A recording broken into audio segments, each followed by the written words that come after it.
Hello everyone, welcome to a online solution. अस्सलाम वालेकुम, मैं हूं अशफाक। तो स्वागत आप सभी को मेरे चैनल पे। आज मैं आपको प्रैक्टिस सेट नंबर 42 पढ़ाने वाला हूं। ये बिहार उर्दू अनुवादक और सहायक अनुवादक दोनों के लिए यहाँ पे कारआमद है। तो इससे पहले मैं आपको 41 प्रैक्टिस सेट पढ़ा दिया हूँ। अगर आप लोग वो नहीं देखें तो नीचे डिस्क्रिप्शन में लिंक दिया हुआ है और सभी प्रैक्टिस सेट कर लीजिए, तो मेरे ख्याल से बहुत फ़ायदा होगा आपको। और सभी वीडियो के नीचे जो है PDF में अपलोड कर रहा हूँ और सभी का मैं वहाँ पे जो लिंक है, सभी सारा वीडियो का लिंक भी अपलोड है, PDF भी अपलोड है। इसी वीडियो के लास्ट में भी मैं PDF अपलोड कर दूंगा, तो डिस्क्रिप्शन में जाकर के PDF जरूर देखिएगा। और यहाँ पे टोटल जो है 35 क्वेश्चन है। 35 में कितना सही बनाते हैं आप मुझे कमेंट जरूर करना। और मुझे बोलने में या इमला लिखने में या कुछ ऐसा गलती हो तो इस्लाह जरूर कीजिएगा। ओके, तो आइए यहाँ पे स्टार्ट करते हैं। 1 बाय 1 करके आंसर दीजिएगा। नीचे कमेंट बॉक्स है, आंसर जरूर दीजिएगा। खलीफा की जमा क्या है? खलाइफ, खुलफा या दोनों या कोई नहीं। तो पहला का आंसर क्या होगा? तो पहला का यहाँ पे राइट आंसर होगा ऑप्शन हमारा सी। यहाँ पे राइट होगा। खलीफा की जमा खलाइफ भी है और खुलफा, दोनों यहाँ पे राइट आंसर होगा जी। चलिए सेकंड नंबर, टाइम को वेस्ट नहीं करेंगे, जल्दी से यहाँ पे सवाल डायरेक्ट करना है। पहले सवाल है, मैं कोशिश करूँगा 20 मिनट में वीडियो लास्ट हो जाए। खातिर की जमा क्या है? खवातिर, खतरात या खतूर या कोई नहीं। तो दूसरा का आंसर बताइए फास्ट में। और दूसरा का यहाँ पे राइट आंसर होगा खातिर की जमा क्या है? खवातिर। आंसर हमारा ए जो है बिल्कुल करेक्ट आंसर होगा। ऑप्शन हमारा क्या होगा? ए राइट होगा। खातिर की जमा खवातिर। नेक्स्ट है तीसरा नंबर सवाल देखिए। वतद की जमा क्या है? वतद की जमा क्या है? वतूद, औताद, वतायद या कोई नहीं। तो 3 का आंसर क्या होगा जी? ओके, तो 3 का यहाँ पे राइट आंसर होगा ऑप्शन हमारा बी, यहाँ पे राइट होगा। वतद की जमा क्या है? औताद, यहाँ पे राइट आंसर हो जाएगा। ओके, नेक्स्ट यहाँ पे 4 नंबर सवाल देखिए। 4 सवाल क्या बोलता है? इनमें से वजीफ़ा की जिन्स क्या है? यानी कि वजीफ़ा की जिन्स बताना है कि तज़कीर है या तानिश है या दोनों या कोई नहीं है। तो 4 का क्या आंसर होगा? जाहिर सी बात, ये इजी सा वर्ड यहाँ पे वजीफ़ा जो है आपका क्या है? तज़कीर है ना। ऑप्शन हमारा क्या होगा? ए राइट होगा। 5वां सवाल देखिए जी। इनमें से तानिश कौन है? अब आपको चुनना है तानिश कौन है। महफिल, लज्जत, कमीज़ या सभी। तानिश कौन है? तो यहाँ पे देखा जाए तो ऑप्शन हमारा क्या होगा? 5 का यहाँ पे राइट आंसर होगा। ऑप्शन हमारा डी यहाँ पे राइट आंसर हो जाएगा। तो मैं आंसर क्वेश्चन पढ़ने के बाद जो मैं आंसर बताने में थोड़ा सा वक्त ले रहा हूँ कुछ सेकंड का, तो उस दरमियान आप आंसर माइंड में सोच सकते हैं और कॉपी पे नोट कर सकते हैं कि क्या होगा। अच्छा, सबसे बड़ी बात यह है, इसका जो आंसर जो मैं बता रहा हूँ तो आप कोशिश कीजिए कॉपी पर नोट करने के लिए, बिकॉज मैं जो PDF दे रहा हूँ उस पर आंसर मेंशन नहीं किया हुआ है। मैं चाहता हूँ कि कम से कम एक बार मेरी वीडियो देखिए और आंसर आप खुद से प्रैक्टिस करने की कोशिश कीजिए, तो ज़्यादा बेहतर होगा। ओके, चलिए नेक्स्ट। तो 5 का आंसर क्या हो जाएगा? डी यहाँ पे राइट होगा। सभी जो यहाँ पे है तानिश है ना। 6 नंबर सवाल देखिए। इनमें से तज़कीर कौन है? सदा, फाका, इबादत या अजमत। 6 का आंसर क्या होगा? तो बिल्कुल यहाँ पे 6 का जो आंसर होगा आपका तज़कीर जो है क्या है? फाका जो यहाँ पे तज़कीर है। सदा भी तानिश है, इबादत तो तानिश जानते हैं, अजमत तो तानिश है यहाँ पे। तो 6 का आंसर क्या होगा? बी यहाँ पे राइट आंसर हो जाएगा। फाका क्या है? तज़कीर है। नेक्स्ट 7 नंबर सवाल है जी। फातिह की ज़िद क्या है? फातिह की ज़िद क्या है? फातिहा, मफ्तूह या कातिल या नहीफ। तो ज़िद इज़्दाद तो मेरे ख्याल से बहुत इजी लगता है, थोड़ा सा डिस्टर्ब करता है तो वाहिद जमा और मेरे ख्याल से और तज़कीर तानिश, तो ये इतना बार पढ़ रहे हैं तो ये भी ज़्यादा डिस्टर्ब नहीं करेगा। तो ये ज़िद वाला क्या है कि एक लिमिट जैसा लगता है कि एक लिमिट है और मतलब इतना सारा है कि आप याद कर लेंगे तो फिर भूलिएगा नहीं और लगभग बना ही लीजिएगा। तो फातिह की ज़िद क्या है? मफ्तू। आंसर हमारा क्या होगा? बी यहाँ पे राइट आंसर हो जाएगा जी। चलिए नेक्स्ट से 8वां सवाल है। खमीर की ज़िद क्या है? खमीर की ज़िद क्या है? फ़तीर, गमी या रिजालत या हसीन। तो लगभग सबका यहाँ पे जो दिख रहे हैं आपको सभी यहाँ पे ज़िद आपको पता होगा। तो खमीर की ज़िद क्या है? ऑप्शन हमारा फ़तीर यहाँ पे राइट आंसर हो जाएगा जी। ओके, अब आइए सवाल नंबर 9 की तरफ चलते हैं। ये देखिए आपका मीनिंग है और मीनिंग आपको बताना है, उर्दू से हिंदी मीनिंग बताना है। 9 नंबर सवाल देखिए। खत्ते इफलास, खत्ते इफलास लिखा हुआ है। खत्ते इफलास को क्या बोलेंगे हिंदी में? तो यहाँ पे देखिए गरीबी रेखा, मजदूरी या इंदिरा आवास या सभी। 9 का यहाँ पे राइट आंसर क्या होगा? तो 9 का आंसर राइट होगा। आपका आंसर ए यहाँ पे राइट होगा। गरीबी रेखा है ना, गरीबी रेखा यहाँ पे राइट आंसर होगा। खत्ते इफलास का मतलब गरीबी रेखा। चलिए 10वां सवाल देखिए। अलहाक शुदा, अलहाक शुदा को हिंदी में क्या बोलते हैं? मान्यता प्राप्त, संबंध, संशोधन, उपलब्धि। तो जल्दी से इसका 10 का आंसर सोच लीजिए क्या होगा। बिल्कुल यहाँ पे 10 का जो आंसर होगा आपका यहाँ पे संबंध, यहाँ पे राइट आंसर होगा संबंध। संशोधन तो जानते हैं तरमीम बोलते हैं, उपलब्धि हुसूल याबी बोलते हैं, और मान्यता प्राप्त इसको बोलते हैं तस्दीक शुदा, इस तरह कुछ बोलते हैं ना, मेरे ख्याल से मान्यता प्राप्त है, हाँ कुछ इस तरह से वर्ड होता है। ओके चलिए नेक्स्ट यहाँ पे देखते हैं। फिलहाल आपको तो याद ही होगा। 11 सवाल देखिए, तशरीफाती अफसर। तशरीफाती अफसर को क्या बोलते हैं जी? वयन पदाधिकारी, निकासी पदाधिकारी, विकास पदाधिकारी या कार्यपालक। तशरीफाती अफसर। तो 11 का आंसर क्या होगा? बिल्कुल यहाँ पे 11 का आंसर ए यहाँ पे राइट होगा, वयन पदाधिकारी। वयन पदाधिकारी यहाँ पे राइट होगा। 11 का आंसर बी राइट आंसर होगा जी। चलिए 12 नंबर सवाल देखते हैं यहाँ पे। मुशाहिरा बिल। मुशाहिरा बिल को हिंदी में क्या बोलते हैं जी? वेतन पत्र, वेतन मान, वेतन विपत्र या सभी। तो यहाँ पे थोड़ा से जब मीनिंग ऐसा जब आ जाए तो आपको जो सटीक वर्ड हो वही वर्ड आपको सोचना है, वहाँ पे टिक आउट करना है। तो यहाँ पे 12 का आंसर क्या होगा? 12 का आंसर होगा वेतन विपत्र। वेतन विपत्र यहाँ पे राइट होगा। मुशाहिरा बिल का मतलब होता है वेतन विपत्र। ठीक है, नेक्स्ट यहाँ पे 13 नंबर सवाल देखिए, खिलाफ वर्जी। खिलाफ वर्जी को क्या बोलते हैं हिंदी में? उत्पादन लिखा गया है, उल्लंघन, उत्कृष्ट या सभी। तो 13 का आंसर फास्ट में बताइए, 13 का आंसर क्या होगा? बिल्कुल यहाँ पे खिलाफ वर्जी बोलते हैं, तो इजी सा वर्ड है और पढ़ते पढ़ते यहाँ पे याद हो गया खिलाफ वर्जी। और फिलहाल यहाँ पे देखिए 14 नंबर सवाल देखिए, परामर्श। परामर्श को उर्दू में क्या बोलते हैं? तो बहुत सारे स्टूडेंट अभी भी कंफ्यूज हो रहे हैं कैंडिडेट की, सर एग्जाम कब होगा, लॉकडाउन ये वो है ना। तो देखिए एग्जाम कब होगा इसके बारे में तो कुछ इन्फॉर्मेशन नहीं है कब एग्जाम होगा, लेकिन जब भी एग्जाम हो तो उम्मीद है कि एग्जाम तो होगी ही, लेकिन टाइम लग सकता है, वक्त लग सकता है।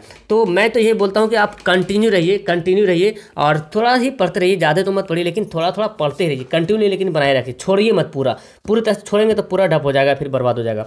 परामर्श को उर्दू में क्या बोलेंगे? सुबह दोष, फरोग, मशवरा या हुसूल याबी। 14 का यहाँ पे राइट आंसर क्या होगा? ऑप्शन हमारा परामर्श को बोलते हैं जी मशवरा। आंसर क्या होगा? सी यहाँ पे राइट होगा। 15 नंबर सवाल है, याफतनामा। याफतनामा को क्या बोलते हैं? अर्जन, प्रवेश या प्राप्ति स्वीकार या तो समायोजन। याफतनामा। तो यहाँ पे देखा जाए तो इसका राइट आंसर क्या होगा? 15 का, और 15 का यहाँ पे राइट आंसर होगा प्राप्ति स्वीकार। प्राप्ति स्वीकार यहाँ पे राइट आंसर हो जाएगा। तो यहाँ पे अब आइए 16 नंबर सवाल यहाँ पे देखते हैं। 16 नंबर देखिए सवाल क्या बोलता है कि भरपाई को उर्दू में क्या बोलते हैं? बेबाकी, दाखिला, पेशगी या तहवील। तो 16 का आंसर क्या होगा? 16 का यहाँ पे राइट आंसर होगा बेबाकी। भरपाई को उर्दू में क्या बोलते हैं? बेबाकी बोलते हैं। चलिए नेक्स्ट आपका 17 नंबर सवाल देखिए, अवज्ञाकारी। अवज्ञाकारी को उर्दू में क्या बोलते हैं ये आपको बताना है। तो 17 का आंसर क्या होगा? फर्मा बरदार, नाफरमान या गैर मुक़ल्लिद या मुक़ल्लिद। अवज्ञाकारी, एक होता आज्ञाकारी, एक होता अवज्ञाकारी। तो 17 का आंसर क्या होगा? बिल्कुल यहाँ पे आंसर भी होगा नाफरमान। आज्ञाकारी मतलब वह फरमान, नाफरमान मतलब अवज्ञाकारी, अवहेलना करने वाला है। ऑप्शन हमारा बी राइट होगा। 18 नंबर सवाल देखिए, न्यायिक पद्धति को उर्दू में क्या बोलेंगे? अदालती कार्रवाई, तरीका इंसाफ, निज़ाम अदलिया या सिफारती निज़ाम। न्यायिक पद्धति को क्या बोलेंगे? 18 के यहाँ पे राइट आंसर होगा निज़ाम अदलिया। निज़ाम अदलिया, देखिए अदलिया के मतलब ही होता है न्यायिक, और पद्धति तो यहाँ पे निज़ाम का वर्ड यहाँ पे यूज होगा, निज़ाम अदलिया। ऑप्शन हमारा सी करेक्ट होगा। अब आपका यहाँ पे जीके का सवाल है, तो जीके का भी अच्छा सवाल यहाँ पे आपको पेश किया गया है और काफ़ी अहम है और देखिए फ़ायदा ही करेगा आपको। नेक्स्ट है डीए। डीए का फुल फॉर्म क्या होता है? तो यहाँ पे देखिए ऑप्शन मैं पढ़ के बता दूं। ऑप्शन है डोमेस्टिक अलाउंस और डेवलपमेंट एरिया, डियरनेस अलाउंस और नन ऑफ दिस। तो 19 का आंसर क्या होगा? डीए मतलब डियरनेस अलाउंस, यानी कि भत्ता जो होता है, जो काम करते हैं कंपनी वगैरह में तो डीए टीए वगैरह कटता है ना, तो वही यहाँ पे डीए का मतलब डियरनेस अलाउंस। ऑप्शन हमारा सी यहाँ पे राइट आंसर होगा। चलिए नेक्स्ट आपका 20वां सवाल है, ईरान की पार्लियामेंट का क्या नाम है? ईरान की पार्लियामेंट का क्या नाम है? शोरा, मजलिस या कांग्रेस या डायट। तो जल्दी से यहाँ पे 20 का आंसर सेलेक्ट कीजिए क्या होगा?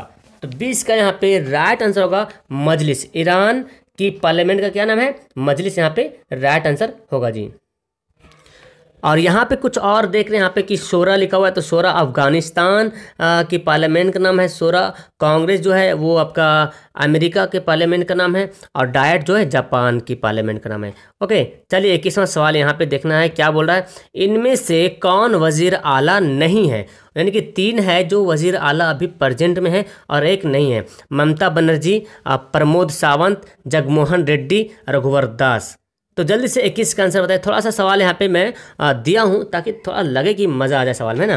तो इनमें से कौन वजीर आला नहीं, देखिए आपका वजीर आला ममता बनर्जी तो वजीर आला कलकत्ता के है, ऑप्शन हमारा तो यहाँ पे ममता बनर्जी तो कलकत्ता में ही है। बट यहाँ पे देखते हैं 21 का आंसर यहाँ पे डी राइट होगा।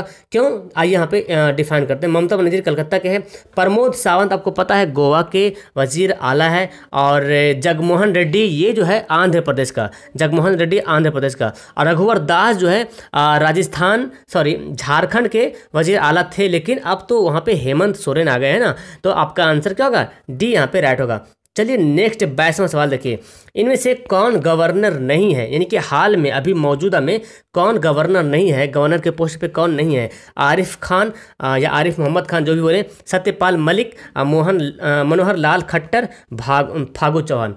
तो 22 का आंसर क्या होगा, 22 का यहाँ पे राइट आंसर होगा ऑप्शन हमारा सी, मनोहर लाल खट्टर। क्यों, आइए यहाँ पे डिफाइन करते हैं। आरिफ मोहम्मद खान ये आपका केरल के गवर्नर है, आरिफ मोहम्मद खान केरल के गवर्नर है। सत्यपाल मलिक जो है आपका गोवा के गवर्नर है। ओके, सत्यपाल मलिक जो है गोवा के गवर्नर है, और फागू चौहान तो हमारे बिहार के गवर्नर है। बट मनोहर लाल खट्टर गवर्नर नहीं है, वजीर आला है, और वो हरियाणा के है। ठीक है, मनोहर लाल खट्टर वजीर आला है हरियाणा के। तो आंसर हमारा क्या होगा, सी यहाँ पे राइट आंसर होगा जी। चलिए 23 नंबर सवाल देखिए। इंटरपोल का सदर मकाम कहाँ है, इंटरपोल का सदर मकाम कहाँ है। तो मनीला, फ्रांस, लंदन, जिनेवा। तो 23 का यहाँ पे राइट आंसर का होगा फ्रांस। इंटरपोल का सदर मकाम कहाँ है, फ्रांस यहाँ पे राइट आंसर होगा। अच्छा, मनीला भी है कुछ का यहाँ पे सदर मकाम, जैसे कि ADB यानी कि एशियन डेवलपमेंट बैंक, एशियाई तरक्याती बैंक जिसको बोलते हैं ना।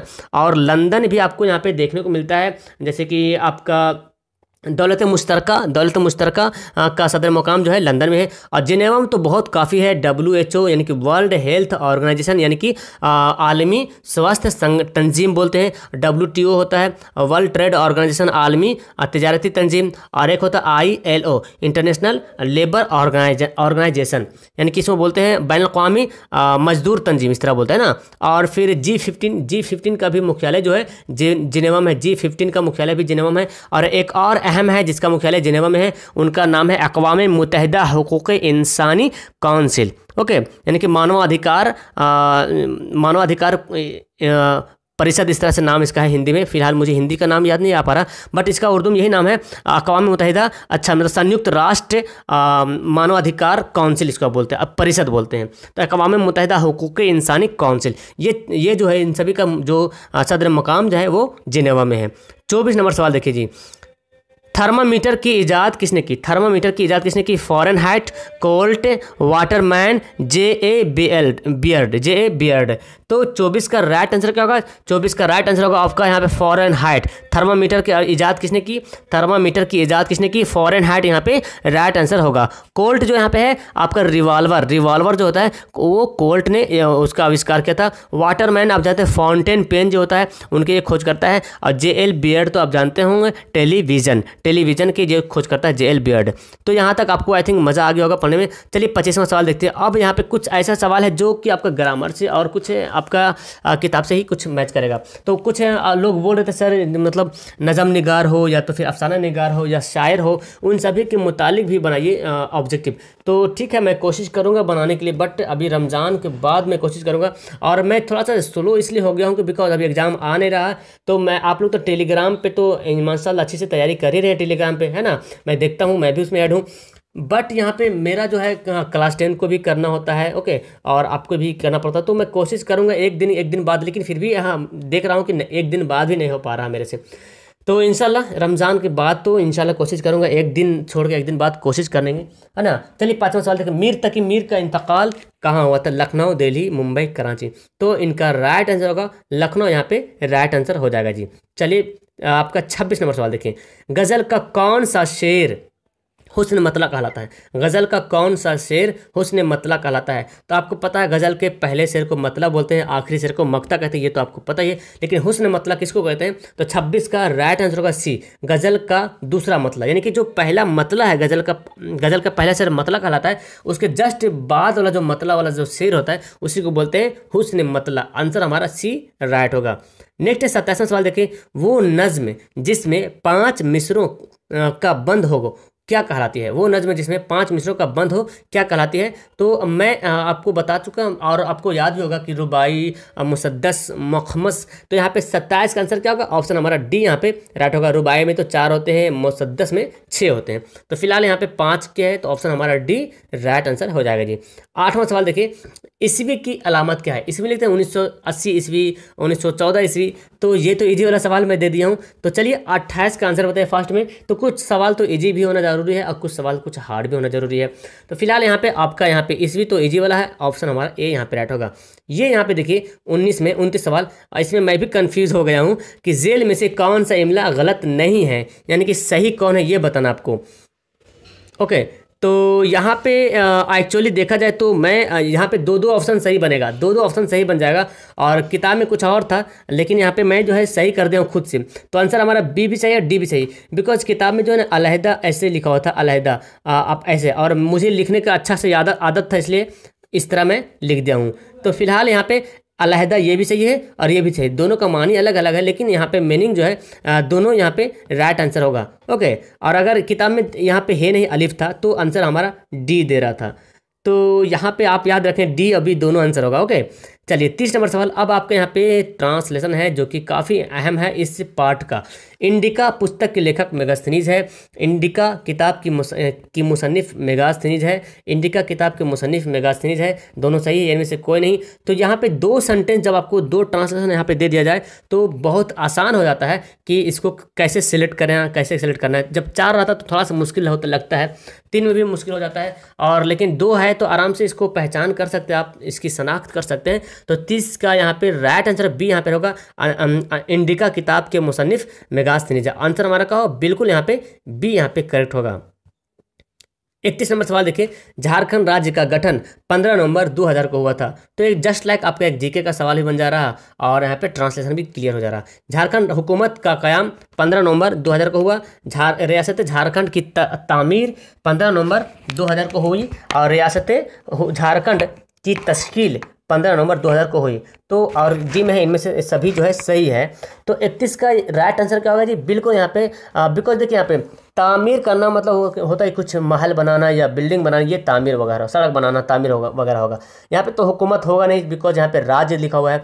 तो बिल्कुल यहाँ पे आंसर सी यहाँ पे होगा, रियासत झारखंड की तश्कील या गठन जिसको बोलते हैं ना, 15 नवंबर 2000 को हुई। चलिए अब आपका यहाँ पे नेक्स्ट 32 नंबर सवाल है, ये देखिए।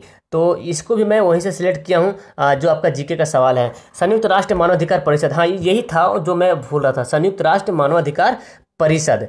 तो यहाँ पे देखिए आ भी गया है, संयुक्त राष्ट्र मानवाधिकार परिषद का मुख्यालय जिनेवा में है। यहाँ पे देखिए ऑप्शन देखिए, बैन-उल-अक़वामी हुकूक इंसानी को काउंसिल का सदर मुकाम जिनेवा में है, अक़वाम मुत्तहिदा इत्फ़ाक़ी काउंसिल का सदर मुकाम जिनेवा में है, अक़वाम मुत्तहिदा हुकूक इंसानी काउंसिल का सदर मुकाम जिनेवा में है। तो अब मेरे ख्याल से लगता है कि 32 का आंसर किसी का रॉन्ग नहीं होना चाहिए। और मैं समझता हूँ कि जो 35 सवाल है, 35 में कम से कम 30 प्लस तो होना चाहिए मेरे ख्याल से। 30 तो आई थिंक सब क्रॉस कर लेंगे इतना दिन से पढ़ रहे। तो आंसर हमारा बिल्कुल यहाँ पे सी यहाँ पे राइट होगा, बिकॉज बैन-उल-अक़वामी हुकूक इंसानी काउंसिल के मतलब होता है संयुक्त राष्ट्र मानवाधिकार परिषद। बाकी यहाँ पे तो सारा कुछ जान ही रहे हैं बाकी, है ना। तो 32 हो गया। 33 सवाल यहाँ पे देखिए। तो कोई ज़रूरी नहीं कि आपका कितना सही होता है, 25 होता है या 20 होता है, कमेंट जरूर कीजिएगा। ओके, तालीम हम तभी हासिल कर सकते हैं जब ख्वानदा हो, शिक्षित हम तभी बन सकते हैं जब साक्षर हो, शिक्षा हम तभी प्राप्त कर सकते हैं जब साक्षर हो, शिक्षा हम तभी प्राप्त कर सकते हैं जब शिक्षित हो, या सभी सत्य है। तो 33 का तो मेरे ख्याल से यहाँ पे क्लियर हो गया। आंसर यहाँ पे क्या होगा? हासिल करना का मतलब ये होता है प्राप्त करना। अब यहाँ पे पहला ऑप्शन तो खत्म हो गया। फिर यहाँ पे देखिए तालीम का मतलब शिक्षा होता है, यहाँ पे दोनों में दिया, बट ख्वानदा का मतलब होता है साक्षर, ना कि शिक्षित होता है। तालीम याफ्ता रहता तो शिक्षित होता है। ओके, ख्वानदा लिखा हुआ तो साक्षर ऑप्शन होगा। शिक्षा हम तभी प्राप्त कर सकते हैं जब हम साक्षर हो। आंसर हमारा क्या होगा? बी राइट होगा। 34 सवाल देखिए यहाँ पे, चौथा सवाल है कि बच्चों के लिए लाजमी और मुफ्त तालीम का इंतजाम किया जाए। बच्चों के लिए अनिवार्य एवं निःशुल्क शिक्षा का प्रावधान किया जाए। नेक्स्ट है बच्चों के लिए आवश्यक एवं निःशुल्क शिक्षा का प्रावधान किया जाए। बच्चों के लिए अनिवार्य एवं निःशुल्क शिक्षा का व्यवस्था किया जाए। तो ऑप्शन यहाँ पे देखा जाए और लास्ट में ए एंड सी, तो गलती मत कीजिएगा, मैं लास्ट में तो दिया हूँ ऐसा कि कंफ्यूज हो जाइएगा आप लोग। तो यहाँ पे जो करेक्ट आंसर होगा 34 का वो है आंसर हमारा ए यहाँ पे राइट होगा। बच्चों के लिए अनिवार्य एवं निःशुल्क शिक्षा का प्रावधान किया जाए। अब आप बोलेंगे सर सी क्यों नहीं, बिकॉज देखिए सी भी सही होता, लेकिन अगर यहाँ पे शिक्षा की व्यवस्था की जाए होना चाहिए, की व्यवस्था की जाए, की व्यवस्था की जाए, तब यहाँ पे सही होता, बट यहाँ पे का लिख दिया गया है, तो व्यवस्था के पहले की लिखना जरूरी होता है। ओके, तो इसलिए इस लिहाज से देखा जाए तो आंसर हमारा ए करेक्ट होगा। तो आई थिंक समझ में आ गया होगा। 35 और ये लास्ट सवाल, आज ख्वातीन मुसावात के इख्तियार का दावा कर रही है। आज ख्वातीन मुसावात के इख्तियार का दावा कर रही है। आज नारी समानता की अधिकार का दावा कर रही है। आज नारी समानता के अधिकार का दावा कर रही है। आज नारी समानता के अधिकार की दावा कर रही है, और सभी सत्य है। तो 35 का आंसर फास्ट में बताइए क्या होगा। 35 का यहाँ पे राइट जो आंसर देखा जाए तो आंसर बी यहाँ पे राइट होगा। आज नारी समानता के अधिकार का दावा कर रही है। तो मेरे ख्याल से 35 यहाँ पे सवाल क्लियर हो गया। और 35 में मैं जहाँ तक तवक्को करता हूँ आप लोगों से कि 35 में 30 सवालात का जवाब जो है आप बिल्कुल करेक्ट दीजिए होंगे। बट अगर उससे कम भी आपका जवाब अगर आया होगा तो प्लीज़ कमेंट जरूर कीजिए। ऐसा नहीं कि सर बोल दें 30 तो कम रहेगा तो सर क्या बोलेंगे, ऐसी कोई बात नहीं। कमेंट कीजिए, कमेंट करने में क्या जाता है। ओके, तो कमेंट जरूर कीजिएगा। ओके, और मज़ा आया ना तो लाइक का बटन जरूर प्रेस कीजिएगा, लाइक का बटन जरूर प्रेस कीजिएगा। और चैनल को सपोर्ट करने के लिए मैं आपको बताया था कि 10th क्लास को भी यहाँ पे प्रोवाइड कराया जा रहा है सारा कुछ। तो आप चैनल को अगर सपोर्ट करना चाहते हैं तो बस यही काफ़ी है कि आप 10th क्लास के स्टूडेंट को यहाँ पे जो भी आपके रिलेटिव्स हो उसको यहाँ पे जोड़िए, बस यही आप काफ़ी है। इसीलिए मैं आपको इसी की वजह से मैं आपको थैंक यू बोलना चाहता हूँ कि आप लोग थोड़ा सपोर्ट करें, और आई थिंक आप लोग बहुत सारे सपोर्ट कर ही रहे हैं। ओके, तो चलिए मिलता हूँ मैं आपको टेलीग्राम पे इंशाल्लाह मिलूंगा। टाइम मिलेगा तो मैं आपसे बात भी करूँगा। Okay, that's all, thank you everyone, खुदा हाफिज़।